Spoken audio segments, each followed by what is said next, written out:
Bihu denotes a set of 3 different cultural festivals of Assam and celebrated by the Assamese people around the world.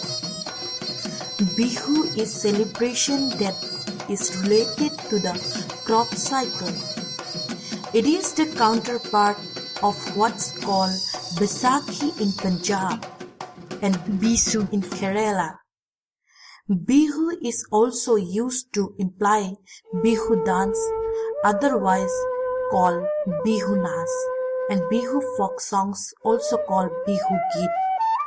There are 3 Bihu celebrations depending on the crop cycle timing. The Rongali Bihu or the Bohag Bihu is an important festival of Assam. It marks as the beginning of an Assamese New Year. The Bhogali Bihu or the Magh Bihu is the one that is all about food. The Kongali Bihu or the Kati Bihu is the third one. The most important festivals of Assam are the Bihus celebrated with fun in abundance by all Assamese people irrespective of caste, creed and belief. Bhogali Bihu comes from the word hook, that is eating and enjoyment. It is a harvest festival and marks the end of harvesting season. Since the granaries are full, there is a lot of feasting and eating during the period. On the eve of the day called Uruka, that is the last day of Osa, menfolk, more particularly young men, go to the field, preferably near a river, build a makeshift cottage called Bhelaghar with the hay of the harvest field and the bonfire or magic, the most important thing for the night. During the night, they prepare food and there is community feasting everywhere. There is also exchange of sweets and greetings at the time. The entire night is spent around a meji with people singing Bihu songs, beating dhol, a typical kind of drums, or playing games. Boys roam about in the dark stealing firewood and vegetables for fun. The next morning they take a bath and burn the main meji. People gather around the meji and throw pithas and betel nuts to eat while burning it at the same time. They offer their prayers to God of fire and mark the end of the harvesting year. Udalgur district is one of the 27 districts of Assam in northeastern India. Here lies a beautiful place called Tangla. 5 kilometers east of Tangla, in Udalguri-Tangla road, there is a village called Hamekusi, where lies the courageous, wonderful work of some youngsters.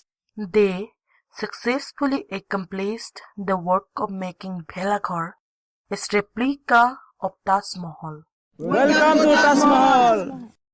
Welcome to Taj Mahal! আমাৰ গাঁওখন হামেগুছি হামেগুছি শব্দটো ইতিহাসে কোনো ধৰণে ঠকি নাপায়। এইজৰে পৰা আমাৰ এই গাঁৱত দুৰ্গা পূজা দেউল আদি অনুষ্ঠিত কৰি আহিছে আৰু এইবোৰ এতিয়া অনুষ্ঠিত কৰে আৰু আমি ভৱিষ্যতলৈও অনুষ্ঠিত কৰিব বুলি আশা কৰোঁ। এই ভেলাঘৰটো সজাৰ কথা আমি যোৱাবাৰে ভাবিছিলোঁ, কিন্তু কেইজনমান সদস্য যেনে আমিয়ে পৰীক্ষা থকাৰ বাবে এই ভেলাঘৰটো এনেকৈ সজা নহ'ল আৰু সেয়েহে আমি যোৱাবাৰ এতিয়া টঙি ঘৰৰ দৰে ওখকৈ 5 মহলীয়াৰ দৰে এটি ভেলাঘৰ সাজিছিলোঁ আৰু তাত সেইটো সাজিও আমাৰ আনন্দ লাগিছিল আৰু সেইটো সজাৰ পিছতে আমাৰ এইটো সজাৰ সকলোৰে ইচ্ছুক হ'ল। আমি দেখিছোঁ যে অসমৰ বিভিন্ন প্ৰান্তৰ লোকসকলে বিভিন্ন আৰ্হিৰ ভেলাঘৰ যেনে ৰংঘৰ, কাৰেংঘৰ আদি সাজি উলিয়ায় আৰু সেইবোৰ দেখি আমিও যাতে তেনেকুৱা সাজি উলিয়াব পাৰিম বুলি নিজৰ মনত আশা এটা লৈ এই তাজমহল আৰ্হিৰ ভেলাঘৰটো সাজি উলিয়ালোঁ। মোৰ প্ৰথম প্লেন আছিল ভেলাঘৰটোৰ আৰ্হি প্ৰস্তুত কৰি বন্ধুসকলৰ সৈতে ভেলাঘৰটো সাজি উলিওৱা। ভয় এইটোৱে আছিল যে আমি ভেলাঘৰটো সম্পূৰ্ণকৈ সাজি উলিয়াব পাৰিম নে নোৱাৰিম আৰু ৰাইজে আমাক আদৰি ল'বনে নাই। আমি ভেলাঘৰটো সকলোৱে দৃঢ় প্ৰকল্প লৈছিলোঁ যে আমি ভেলাঘৰটো সাজি উলিয়ামেই। প্ৰথম বনাওঁতে ইমান মানুহবিলাকে সহযোগ কৰা নাছিল, তথাপি যেতিয়া নেকি চুৰটো উঠাব ভেলাঘৰত তেতিয়া সকলোৱে আমাৰ লগত সহায় সহযোগিতা সকলোৱে একেলগে কাম কৰিবলৈ উৎসাহ পাইছিল। আমি ভেলাঘৰটো সাজোতে মুঠ 15জন সদস্য আছিল।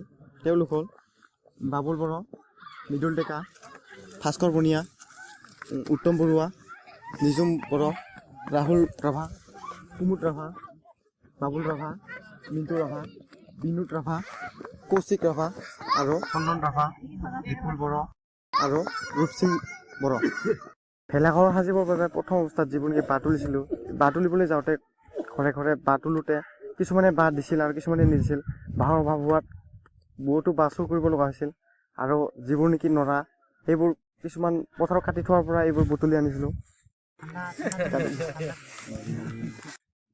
আৰু যেতিয়া নেকি ৰাতি থকা হৈছিল তেতিয়াৰ পৰা আমাৰ ঘুগুনি কিবা কিবি খাই থকা হৈছিল আৰু ঠাণ্ডাত বহুতো মানুহ কপি কপি কাম কৰিছিল আৰু শেষত জুই পোৱাবৰ কাৰণে খৰি চুৰ কৰি আনি আমি জুই পোৱাইছিলোঁ।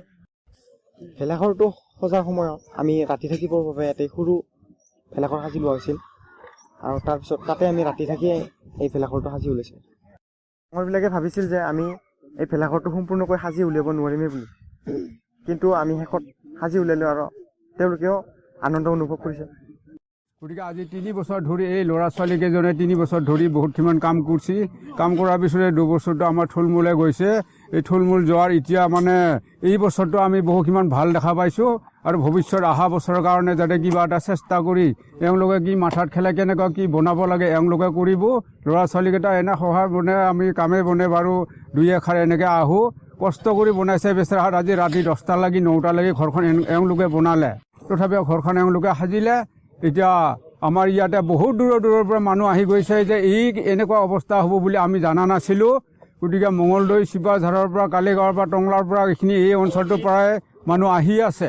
আহি থকাতে আমি বহুত আনন্দমতে লভিছোঁ যাতে ধুনীয়াকৈ যাতে আমি অহা বছৰ এনেকৈ যাতে আমি বনাব পাৰোঁ, যে গাঁওখনৰ সন্মান এটা ৰাখিব পাৰোঁ।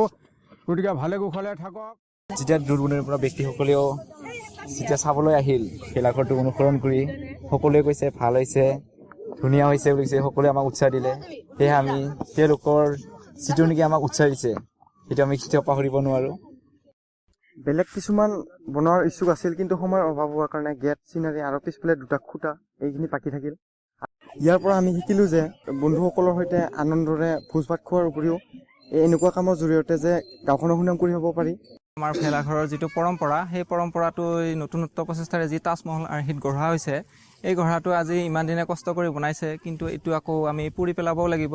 কিন্তু ইমান কষ্ট কৰি বনোৱাৰ পিছতো এইটো পুৰি পেলোৱাৰ প্ৰথাটো আমি যিহেতু কৰিছোঁ, এইটো কিহৰ কাৰণে কৰিছোঁ? কাৰণ আমাৰ ভাল লাগে। ভাল লাগে। ভাল লাগে। ভাল লাগে। ভাল লাগে। ভাল লাগে। But what is started must be ended. Taj Mahal এমুঠি আশা, অগ্নিপুত্ৰ তুমি, উদ্যম পৰাক্ৰম প্ৰতাপ তুমি, খেতিয়কৰ নাঙলৰ শিৰলো, গাভৰুহঁতৰ সপোন আৰু আশাৰ প্ৰতিচ্ছবি, যুঁজি যুঁজি ভাগৰি নপৰা এজাক ডেকাৰ শক্তি তুমি, বিগিন কুট পিট্টু আৰু চিউ খেলি দৌৰি ফুৰা এজাক সন্মানে শিশুৰ নিষ্পাপ হাঁহি তুমি, আইৰ সন্মান, ভগ্নীৰ গৌৰৱ তুমি, মুক্তিকামী ৰাইজৰ ৰুদ্ধ কণ্ঠৰ চিঞৰ, ভিন্নতাৰ দেৱাল ভাগি বোৱা অভিন্নতাৰ সুঁতি তুমি, হাউলি পৰা কঁকালৰ হাতৰ লাখতি তুমি, তুমিয়েতো আমাৰ জীৱন ৰেখা, মিলনৰ সেতু, পৰিচয় তুমি, কতজনৰ ঘামৰ মূল্য, ত্যাগৰ প্ৰতীক, তাজমহল তুমি।